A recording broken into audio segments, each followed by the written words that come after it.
नमस्कार दोस्तों, भारत पहले फिलिस्तीन के साथ था। भारत का बिल्कुल क्लियर स्टैंड था कि जमीन छीनने वाले इजराइल के साथ भारत किसी भी हाल में खड़ा नहीं होगा। अटल का दौर बदला और भारत भी बदल गया। अब भारत इजराइल के साथ है, लेकिन इजराइल बना कैसे फिलिस्तीन की जमीन पर शरणार्थी बनकर के आया और फिलिस्तीन को ही निकल गया। आज के हमारे वीडियो का फोकस इस बात पर रहेगा कि इजराइल ने फिलिस्तीन की जमीन कैसे छीन ली और कैसे अमेरिका से गलबहियां करके देश की मान्यता ले ली और कैसे इजराइल को अमेरिका सपोर्ट करता है, प्रमोट करता है। तो दोस्तों बिल्कुल शुरू से शुरू करते हैं, जिससे पूरी बात आपको एकदम आराम से समझ में आ जाए। दोस्तों, भूमध्य सागर और जॉर्डन नदी के बीच पड़ने वाले फिलिस्तीन को यहूदी, मुसलमान और ईसाई तीनों धर्म के लोग अपनी पवित्र जगह मानते हैं। इस इलाके पर ऑटोमन साम्राज्य का कब्जा था। ऑटोमन साम्राज्य ने 4 सदी से भी ज्यादा लंबे वक्त तक फिलिस्तीन पर राज किया। 19वीं सदी के आखिर में यूरोप से फिलिस्तीन में यहूदियों का पलायन शुरू हुआ। इसे पहला आलिया कहा गया। आलिया यहूदियों के दूसरे देशों से पलायन को कहा जाता है। यह पलायन साल 1881 में यूरोप में हो रहे नरसंहार से बचने के लिए हुआ था। इसके बाद 1904 से 1914 के बीच दूसरा आलिया यानी पलायन शुरू हो गया और यह पलायन भी नरसंहार से बचने के लिए हुआ था। हजारों की संख्या में यहूदी फिलिस्तीन में आकर के बसने लगे। इस बीच यानी 1904 से 1914 के बीच ही चाइम वाइजमैन नाम का एक केमिस्ट और ब्रिटेन में यहूदियों का बड़ा लीडर पहली बार फिलिस्तीन जाता है। ये वहां के जाफा इलाके में एक कंपनी बनाता है, जिससे फिलिस्तीन में इजराइल की नींव पड़ती है। इसके 3 साल के भीतर एक यहूदी नेशनल फंड बनाया जाता है, जिससे फिलिस्तीन में यहूदियों की कॉलोनी बसाने के लिए जमीन खरीदी जाती है। इसके बाद मिर्ज बन आमेर में 60,000 फिलिस्तीनियों को अपना घर छोड़ने के लिए मजबूर किया जाता है। विरोध के बावजूद सालों तक फिलिस्तीन में यहूदियों की एंट्री का सिलसिला जारी रहता है। 20वीं सदी की शुरुआत में जब यहूदियों का पलायन तेज हुआ तो 1909 में पहले यहूदी शहर तेल अवीव की स्थापना हुई। इन सब के बीच ही पहला विश्व युद्ध भी शुरू हो गया। विश्व युद्ध चल ही रहा था कि उस दौरान 1917 में ब्रिटेन में विदेश सचिव आर्थर बॉलफोर्ड ने ब्रिटेन के एक यहूदी नेता लॉर्ड रॉथस्चाइल्ड को एक चिट्ठी लिखी। इसे बॉलफोर्ड डिक्लेरेशन के नाम से जाना जाता है। अब इस चिट्ठी में बॉलफोर्ड ने यहूदियों को फिलिस्तीन में राष्ट्रीय घर देने की बात मान ली थी। इसके साथ ही फिलिस्तीन इलाके में यहूदी राज्य की बड़े स्तर पर नींव पड़ गई थी। पहले विश्व युद्ध के बाद ऑटोमन साम्राज्य का पतन हो गया। फिर ब्रिटेन और फ्रांस ने मिलकर के खाड़ी देशों का बंटवारा कर लिया। सीरिया पर फ्रांस ने कब्जा कर लिया। इराक और फिलिस्तीन पर ब्रिटेन का कब्जा हो गया। ये सब कुछ लीग ऑफ नेशंस की देखरेख में हुआ। मतलब जब यूएन नहीं था तब लीग ऑफ नेशंस काम करता था और यहीं पर अंतरराष्ट्रीय पंचायतें हुआ करती थी। दोस्तों, आप ये कहानी बिल्कुल ध्यान से सुनते जाइए, क्योंकि इस वीडियो को देखने के बाद आपके दिमाग में जो भी कंफ्यूजन होंगे कि अच्छा कौन है, इजराइल या फिलिस्तीन, या फिर इजराइल कैसे बना, वो सारे डाउट्स बिल्कुल क्लियर हो जाएंगे। तो दोस्तों, फिलिस्तीन अंग्रेजों का गुलाम था। फिलिस्तीन पर पहले विश्व युद्ध के बाद अगले 10 सालों में लगभग 1 लाख यहूदी फिलिस्तीन में बसने के लिए चले आए। अब नतीजा यह हुआ कि 1936 से 1939 के बीच अरब में विद्रोह हो गया और यह विद्रोह मुस्लिमों ने किया, क्योंकि वो अपने देश में घुसे चले आ रहे यहूदियों की खिलाफत कर रहे थे। यूरोप से जान बचाकर भागे यहूदी इस संघर्ष में लड़े। यहूदियों को लगा कि हर जगह पर हम पीटे जा रहे हैं, कब तक पीटते रहेंगे। इस संघर्ष में हजारों लाखों लोग मारे गए।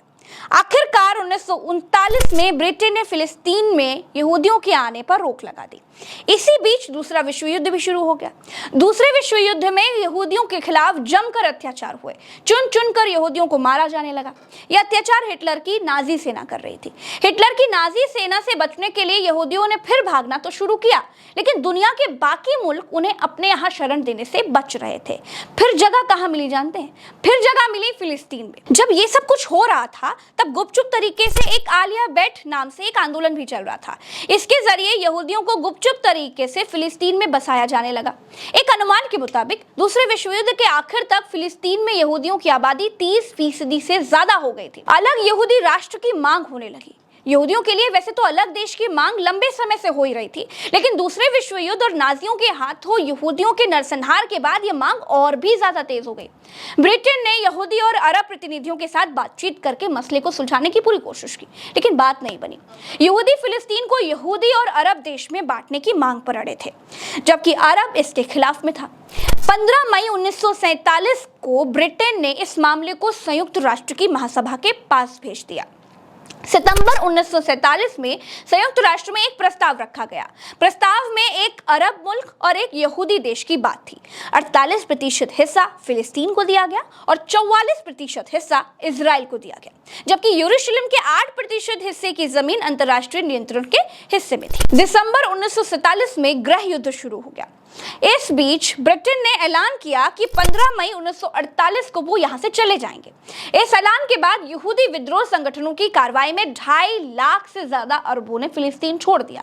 ब्रिटिश शासकों के लौटने के एक दिन पहले 14 मई 1948 को यहूदी नेता डेविड बेन गुरियोन ने एक अलग यहूदी राष्ट्र का ऐलान किया। उन्होंने इसे इजराइल नाम दिया।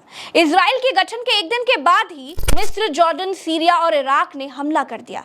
ये पहला अरब इजराइल संघर्ष था दोस्तों। अरब और इजरायली सेना के बीच लगभग 1 साल तक संघर्ष चलता रहा। आखिरकार 1949 में सीज फायर का ऐलान हुआ और इजराइल फिलिस्तीन के बीच अस्थायी बॉर्डर बनी। इसे ग्रीन लाइन के नाम से जाना जाता है। सीज फायर की घोषणा से पहले तक जॉर्डन ने वेस्ट बैंक पर कब्जा कर लिया था, जिसमें पूर्वी यरूशलेम का हिस्सा भी शामिल था, जबकि मिस्र ने गाजा पट्टी पर कब्जा कर लिया था। वेस्ट बैंक यरूशलेम और जॉर्डन के पूर्वी इलाके में पड़ता है। फिलिस्तीन और इजराइल दोनों ही इसे अपनी राजधानी बताते हैं। गाजा पट्टी की 50 किलोमीटर से भी ज्यादा लंबी सीमा इजराइल से लगती है। 1967 की लड़ाई में इजराइल ने गाजा पट्टी पर कब्जा कर लिया था, लेकिन साल 2005 में उसने अपना दावा छोड़ दिया था। इसके उलट वेस्ट बैंक पर अभी भी फिलिस्तीनियों का कब्जा है। गाजा पट्टी फिलहाल हमास के नियंत्रण में है। इजराइल हमास को फिलिस्तीन का आतंकी संगठन मानता है। आज की तारीख में इजराइल और फिलिस्तीन के संघर्ष को धार्मिक चश्मे से दिखाया जा रहा है। इतने सालों में फिलिस्तीन के साथ अन्याय का इससे बड़ा उदाहरण नहीं हो सकता कि 1949 में इजराइल को तो अमेरिका के सपोर्ट से एक देश की मान्यता मिल गई थी, लेकिन फिलिस्तीन को नहीं मिली थी, जबकि बंटवारा यूएन ने ही किया था। इजराइल की 2 राजधानियां हैं, तेल अवीव और यरूशलेम। यरूशलेम को इजराइल की राष्ट्रीय राजधानी की मान्यता नहीं थी, लेकिन ट्रंप ने यरूशलेम को भी इजराइल की राजधानी की मान्यता दे दी थी। अब यहाँ पर वो कहावत फिट बैठती है कि जब सैया भाई कोतवाल तब डर काहेगा। दोस्तों, अमेरिका ने हमास को आतंकी संगठन घोषित कर रखा है। जब अमेरिका ने ही घोषित कर रखा है तो सब उसे आतंकी संगठन मानते हैं, लेकिन हमास और फिलिस्तीन ऐसा नहीं मानते हैं। अरब देश ऐसा नहीं मानते। हमास फिलिस्तीन में चुनाव लड़ता है और फिलिस्तीन की अघोषित आर्मी होने का दावा करता है। मामला यहाँ पर अटक जाता है कि जिस तरह का सपोर्ट अमेरिका इजराइल का करता है, उस तरह का सपोर्ट अरब देश फिलिस्तीन का नहीं करते हैं। अरब देश ऊपरी मन के साथ फिलिस्तीन का साथ देते हैं। आपको क्या लगता है कि हमास के पास इतने रॉकेट कहां से आ गए कि 20 मिनट में 5000 मिसाइलें दाग डाली? दोस्तों, इस वीडियो में इतना ही। इस रिसर्च वीडियो में आपको जो चीज़ें पसंद आई होंगी कमेंट में ज़रूर लिखिएगा, और ये वीडियो कैसा लगा इसको शेयर करके बताइएगा। और अगर बहुत शेयर करेंगे तो समझ जाएंगे कि आपको ये वीडियो बहुत अच्छा लगा। चैनल को सब्सक्राइब करना मत भूलिएगा। फेसबुक का पेज अगर देख रहे हैं तो फॉलो कीजिएगा। नमस्कार, राम राम, तो अस्सलाम, जय हिंद।